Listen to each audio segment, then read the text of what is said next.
Kung phone gamer ka sa iOS o Android at may Netflix ka na, baka hindi mo alam na may mga games kang pwedeng laruin agad. Walang ads, walang extra bayad, basta active ang subscription mo. Aside sa Red Dead Redemption na sobrang successful, may iba pang Netflix games na sulit, depende sa trip mo. At ngayon, titingnan pa natin kung alin sa mga games na to ang bagay sa'yo.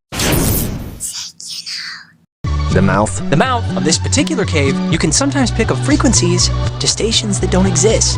You'll hear voices or just sounds. And they're It's pretty creepy.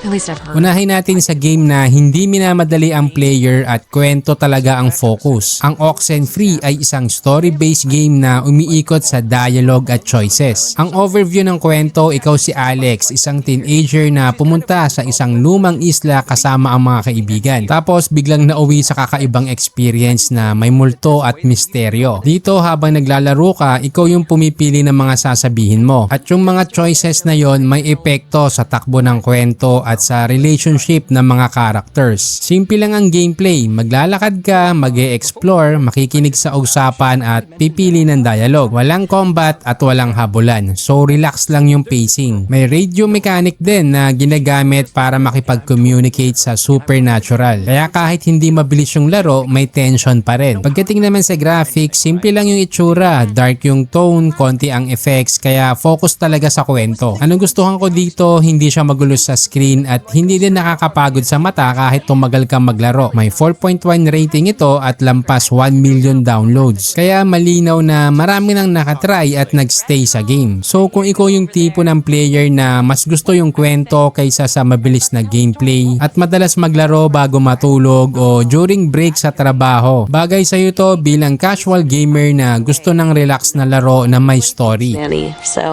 Yeah. Hi. Next naman, punta tayo sa mas chill at mas open na experience. Ang Spirit Crossing ay isang simulation game na nakaset sa pagitan ng human world at spirit world. Dito ang goal simple lang, makipagkaibigan, mag-build ng community at mag-enjoy lang. Pwede kang mag-craft, mag-decorate, mag-explore at makipag-interact sa ibang players. Meron din siyang multiplayer pero hindi siya competitive. So walang stress at walang habulan. Sama-sama kayo nag-aayos ng village, nagtatayo ng structures at tumutulong sa isa't isa kapag may storms na sumisira sa paligid. May daily activities at events kaya kahit saglit ka lang naglalaro may gagawin ka pa rin. Sa graphics naman, soft yung kulay at relax tingnan habang naglalaro. Hindi siya siksik sa details at hindi rin magulo sa screen. Kaya sobrang swak siya sa chill sessions. Wala pa tong rating sa ngayon at nasa around 100,000 downloads pa lang. Kaya mas niche type of game siya. Pero malinaw kung para kanino to. Para to sa mga hindi hardcore gamer na may Netflix account at gusto lang mag-try ng game na walang pressure. Lalo na kung naglalaro ka lang para mag-unwind pagkatapos ng trabaho o habang nasa biyahe.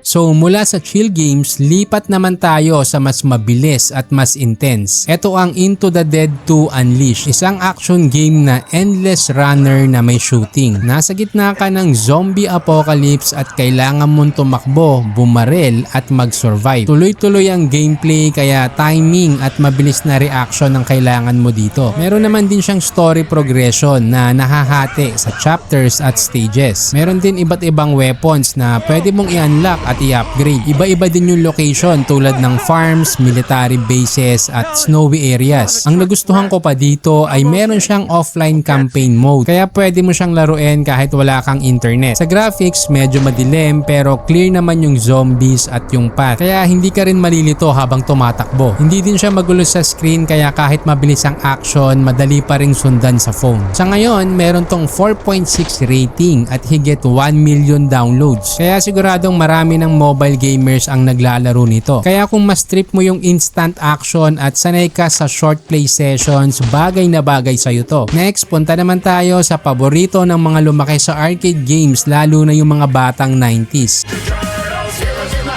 Kung isa ka doon, comment mo naman sa baba, batang 90s. Ito ang Teenage Mutant Ninja Turtles Shredder's Revenge. Isa siyang classic arcade style na action game na pag start mo pala ang suntok at sipa na hanggang matapos ang stage. Kaya sobrang basic lang nito pero sobrang nakakaaliw. Pwede kang pumili ng character mula kila Leonardo, Raphael, Donatello, Michelangelo, pati sina April at Master Splinter pwede mong gamitin. Madali lang ang goal mo dito, lalaban ka sa iba't ibang stages. Tatalunin mo lang ang mga kilalang kalaban. Hindi din komplikado ang controls, kaya madali siyang laruin kahit casual player ka lang. Pagdating naman sa graphics, retro pixel art ang style. Malinaw ang characters at galaw habang naglalaro, kaya hindi ka malilito kahit sabay-sabay ang action. Meron lang naman tong 4.7 rating at lampas 1 million downloads. Gumagana talaga siya bilang mobile game na pang-casual at pang-mabilis ang action. May Bluetooth controller support din kung trip mo ng mas classic na controls. Kaya bagay ito sa players na gusto ng straight to the point na action game at pwede mong laruin kahit saglit lang. At ang nagustuhan ko pa dito, kung hirap ka na sa ibang stage, pwede kang makipag-team up sa ibang players online para tapusin ang stage.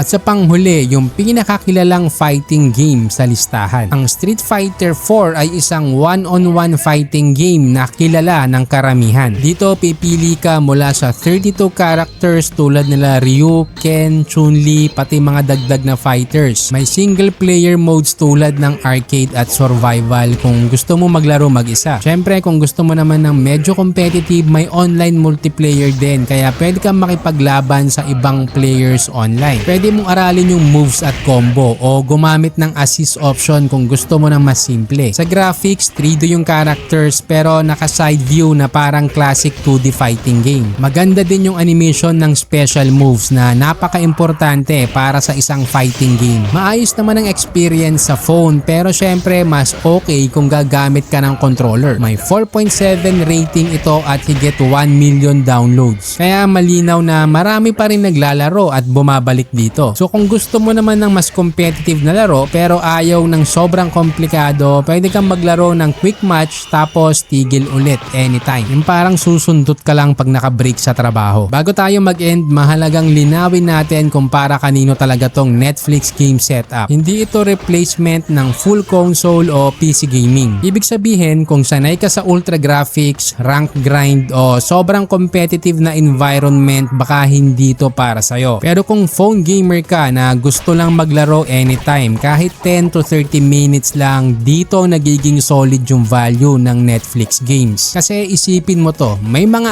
araw talaga na pagod ka sa trabaho o sa biyahe. Ayaw mo na mag-isip masyado, ang gusto mo lang maglaro tapos tigil na kapag okay na. Dito pumapasok yung setup na to. Yung hindi mo kailangan mag-commit ng matagal, hindi mo din kailangan gumastos ulit. Nandyan na siya as long as active ang Netflix mo. At para sa mga nag-iisip kung kakayanin ba ng phone nila, karamihan sa games na to optimized para sa mid-range phones. Hindi mo naman kailangan ng flagship pero mas okay lang talaga kung stable yung performance at maayos yung controls. Bonus na lang kung may controller ka pero playable pa rin kahit touch lang. So sa totoo lang, underrated tong part ng Netflix. Pero pag nasubukan mo, maiisip mo na sayang pala kung hindi mo ginamit. So ngayon isipin mo, alin sa mga games na to yung una mong susubukan, paki-comment naman. Nilagay na din namin sa description yung mga recommended naming phones. At kung nakatulong yung video na to, huwag kalimutan mag-like, mag-share at mag-subscribe para sa mas marami pang ganitong content.